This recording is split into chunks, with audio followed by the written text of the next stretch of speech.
All right, chapter 6 is about the normal curve and eventually getting to the standard normal curve. A normal curve is basically a nice smooth curve, kind of a mound-shaped curve that gives you some sort of um, characteristics to it that can be applied to finding probabilities, control charts, and a lot of different things. But anyways, I put down below here is the function to get the actual graph of the curve. You're not going to need to know this or ever use this. I just wanted to show you that the curve depends on whatever standard deviation and mean that you were given. So different curves with different means and standard deviations have different kind of shapes to them. The normal curve is a continuous distribution used for modeling any natural phenomena, sometimes called the Gaussian distribution after Carl Gauss. It's a mathematician, a German mathematician that discovered this or developed a lot of it. The defined features of the normal curve, again, are the mean and the standard deviation. Right. You have the curve that is centered in the middle, if you notice that. A couple of inflection points where it's going from upward cup to downward cup and then upward cup. Kind of go up based on one standard deviation away, two standard deviations away, three standard deviations away. I really won't focus a lot on that, but I'll show you a little bit about the curve as we go here. It's smooth and symmetrical around the mean, just like that last graph showed you. The highest point is always directly above the mean. The curve never touches the horizontal axis. So if I go back, it gets really, really, really close to this horizontal x-axis, but never quite touches. As the standard deviation increases, the curve spreads out. As the standard deviation decreases, the curve becomes more peaked around the mean. And your inflection points are at the mean plus and minus the standard deviation. Okay, so here's curve A and curve B. They both have a mean of 6 because they both have their highest point above that 6, and they're centered around that. But curve A has a standard deviation of 1, whereas curve B has a standard deviation of 3. Curve A is narrower, curve B is wider because of the various standard deviations. The area underneath all the curves, so if you add up all the area underneath that curve, it's going to be exactly 1, or so infinitely close to that because of it coming close to the y-axis, the x-axis. The portion of the area underneath the curve within a given interval represents the probability that measurement lies between that interval. Basically, what we're saying is we're going to use the area underneath the curve to give us the probability of some event occurring. Okay. The empirical rule. Okay. You might have touched on this in algebra before. Maybe you touched on this in math class. If not, here it is. One standard deviation away. So that means you would take the mean and you would add a standard deviation. You take the mean and you subtract the standard deviation. 68% of the data falls between those two numbers. Okay, with Chevy Chevs, it would have been like at least 75% or at least 89.9%. This is like a definite. It's in between 68% of the data would be between those two standard deviations.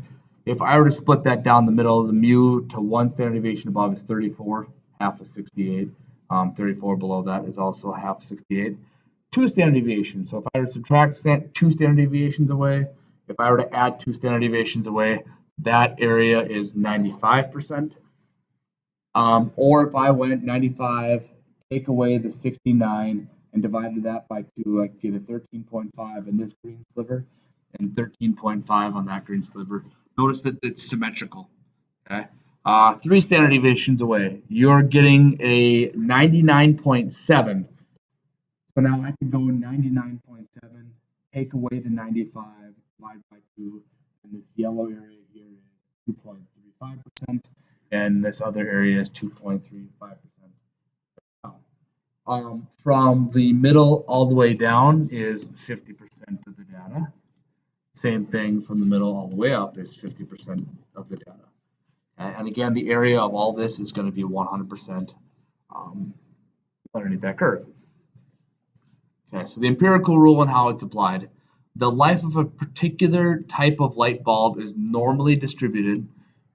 Okay, so it's going to follow some sort of normal curve with a mean of 1100 hours.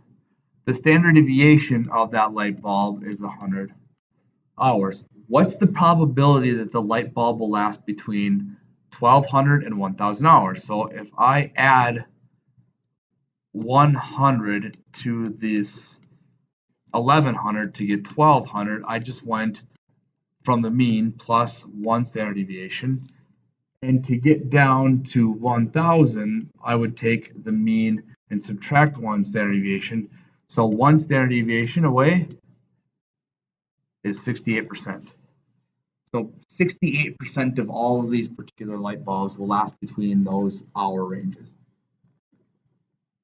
Okay, grab this from the book. It's on page 297 if you want to look at that.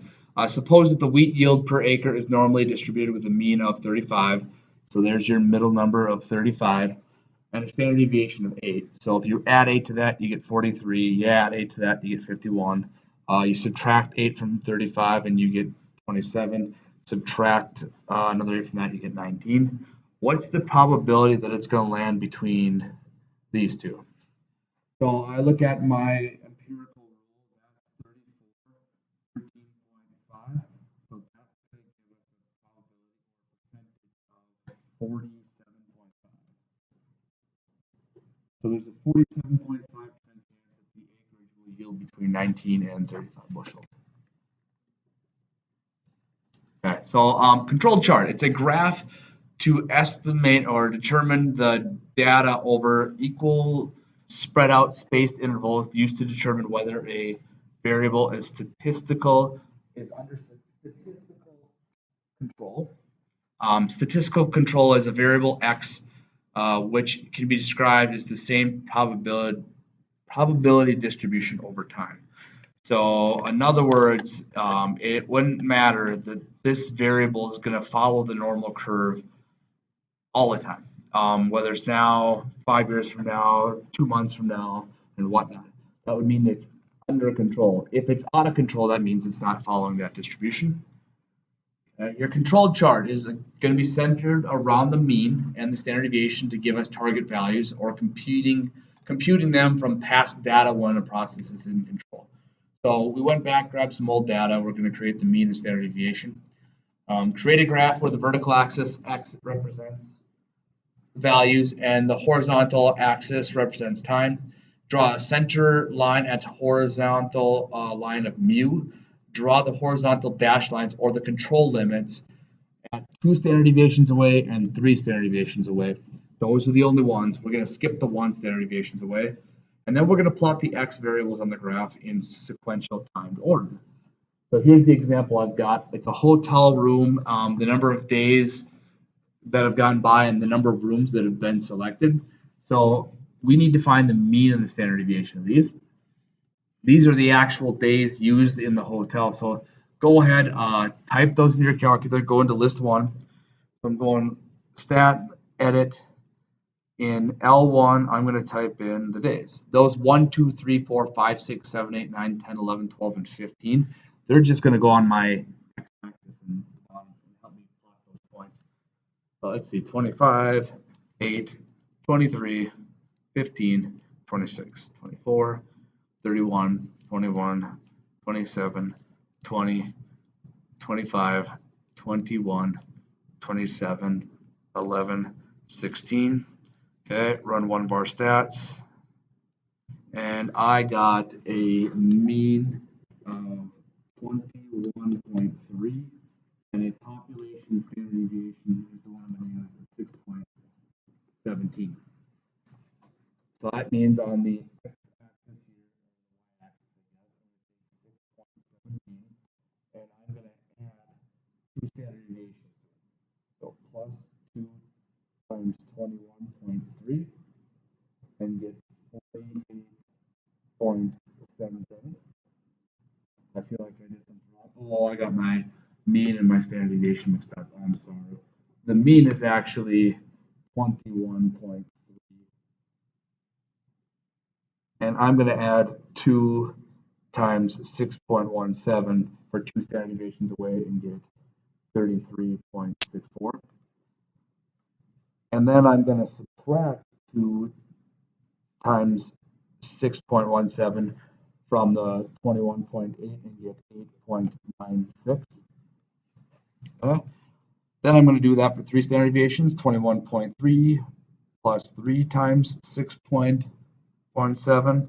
I've got a 39.81.